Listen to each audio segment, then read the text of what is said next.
చూసి ఏందిరా ఈ అమ్మాయి ఈ లడ్డులాగా ఉంది అనుకునేవాడిని. అప్పుడు ఆ అమ్మాయిని చూడడానికే మా మన్మధుడు సినిమాకి వెళ్ళిపోయేవాళ్ళం. మూర్తి గారు కరెక్టేనా? అమ్మాయిని చూడడానికే ఓ రేంజ్లో ఉండేది బాబు. మీకు తెలియకపోతే ఒకసారి పెట్టి చూడండి, నెక్స్ట్ లెవెలే. సో అలాంటి అమ్మాయి ఒక్కసారి ఈ సినిమాలో హీరోయిన్గా కళ్ళ ముందు రాబోసరికి అసలు ఏంది ఇది నిజమేనా అనిపించింది. ఇప్పటికీ అలాగే ఉందా? కొంచెం సన్నబడింది, నేనే కొంచెం తిని పెంచమ్మా, తెలుగుకి సరిపోదు, కొంచెం అన్నీ కొంచెం ఎక్కువ సైజుల్లో ఉండాలని చెప్పా. పర్లేదు, కొంచెం ఇంప్రూవ్ అయింది. నెక్స్ట్ టైంకి బాగా ఇంప్రూవ్ అవుతుంది.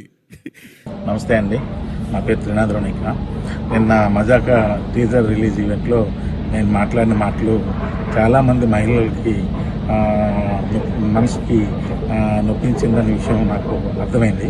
అయితే ఇది అమ్మ అందరికీ చెప్తున్నాను, నేను ఏదో నవ్వించే ప్రయత్నంలో అనుకోకుండా నా నోట్లో వచ్చిన మాటలే తప్ప నేను వాంటెళ్ళి చెప్పింది కాదు. అయినా సరే మీరందరికీ మనసు నొప్పించింది కాబట్టి తప్పే.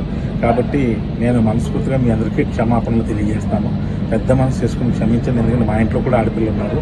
నేను అనుసు గారికి కూడా నేను క్షమాపణ తెలియజేస్తాను. అలాగే ఇంకా నేను ఏదో కామెడీ కోసం మా హీరోయిన్ని ఏడిపించే ప్రాసెస్లో వాడిని మ్యానరిజం కూడా చాలా పెద్ద తప్పు జరిగిపోయింది. అది కూడా వాంటెళ్ళి చేసింది కాదు, ఊరికి అక్కడ ఉన్న వాళ్ళని అందరినీ నవ్విద్దామని అనుకున్నాను. కానీ ఇది ఎంత పెద్ద ఇష్యూ అవుద్దని అనుకోలేదు. దయచేసి దానికి సంబంధించిన వరకు కూడా వాళ్ళ మనోభావాలు దెబ్బతీసి ఉంటే ఆ పర్సన్స్ అందరికీ కూడా మనస్ఫూర్తిగా క్షమాపణ తెలియజేస్తాను. దయచేసి నన్ను పెద్ద మనసు చేసుకుని క్షమించండి.